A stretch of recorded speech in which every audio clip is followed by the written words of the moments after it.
So for 5 weeks, Mashad and Johnson were part of an international team. And with more rain in the forecast, water levels like what you see behind me here in the park and ride are not expected to recede anytime soon. And many critics to consolidation say you only have to look to the past. For a direct link to the online bid, you can visit our website at news7newslink.net. Reporting live in St. Johnsbury, Chris Shadrock, News 7.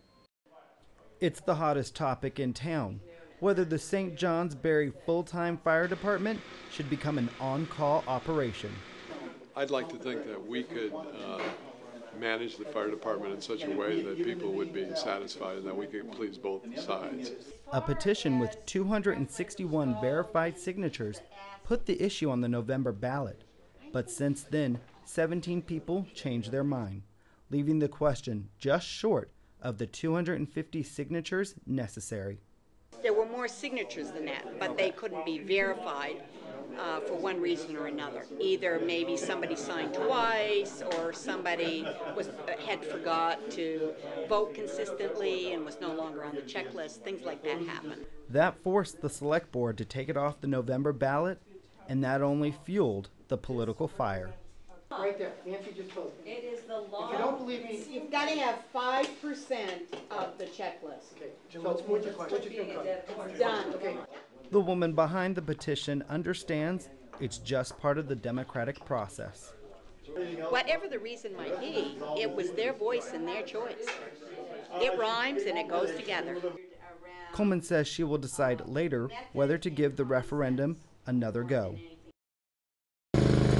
Residents spent their Tuesday morning digging out of over 2 feet of fresh snow, and many vehicles were still buried, making it hard to recognize exactly what was underneath. We ended up watching movies for a while, and then we took a little break and came out and shoveled the driveway, which I'm from the city, so I don't really have to do that at home, and it was actually fun. Fun for students at the over 500 schools that were closed statewide. Fun for non-essential state workers that also got an unplanned snow day. But not fun for the Lyndontown offices, which remained open, and the crews that had been working non-stop since Sunday. The town offices weren't terribly. Everybody got in and we conducted business as normal. Some folks left early just because they were concerned about getting back in their own driveways. As far as the road crews, they were out all weekend, and frankly, they're a little bit tired at this point. At this point, though, the cost of all these storms has not been tallied. I don't have the exact figures yet. It's too soon to know what this storm cost us. But our overall road budget is not in good shape at this point. Emergency crews faced snow-covered roads, which made getting to the scenes of calls that much more difficult.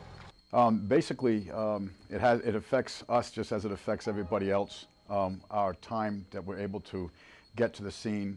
Also, we're pretty much at the mercy at that point of the town and city road crews. While residents in Orleans County lost power, in Lyndonville, the storm caused very few disruptions. Very little impact. Our city had one outage yesterday morning about mid-morning where snow load on the primary conductor had brought it in contact with a neutral conductor, which essentially will shut the power off. And that was it. Affected 3 customers. And now that this storm system has passed, leaving 2 feet of snow, the equivalent of about 2 inches of rain, many are turning their eyes towards this weekend, where forecasts call for temperatures in the 40s with rain, drawing the possibility of flooding and ice jams. Chris Shadrock, News 7, Lyndonville. News 7's investigative reporter Chris Shadrock joins us with more. Chris? Well, thank you, Michelle. Starting in 1997, the way the state pays for your child's education has been dictated by Act 60 and its many reincarnations. And for parents trying to figure out how the state pays for their child's education is no easy task. Vermont is unique. Vermont has a state-funded system. Most states, schools are locally funded and the states provide aid. Vermont used to do that until 1997 when the Supreme Court said that was unconstitutional. Before that decision, local tax rates varied widely depending on the property tax base within the community. For instance, in Burke, with its ski resort, could raise more money at a lower residential tax rate, while its neighbor to the west, Sutton, had to charge more because the town is mostly residential.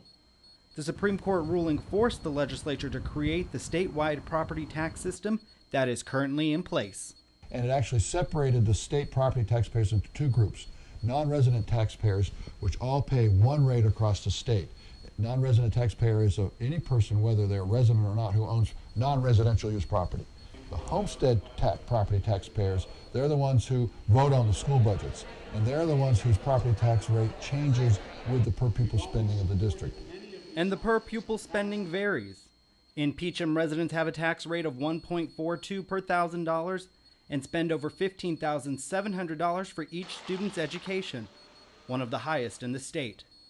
While in Lyndon, a child's education costs almost $13,800, and the town's tax rate is $1.14 per $1,000.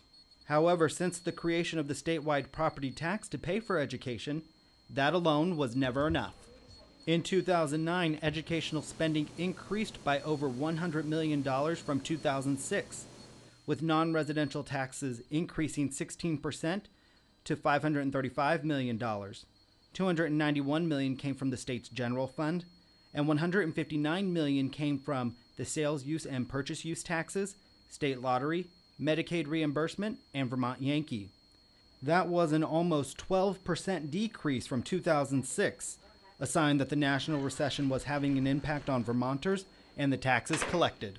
Vermont has a general fund that also helps support the state-funded education system.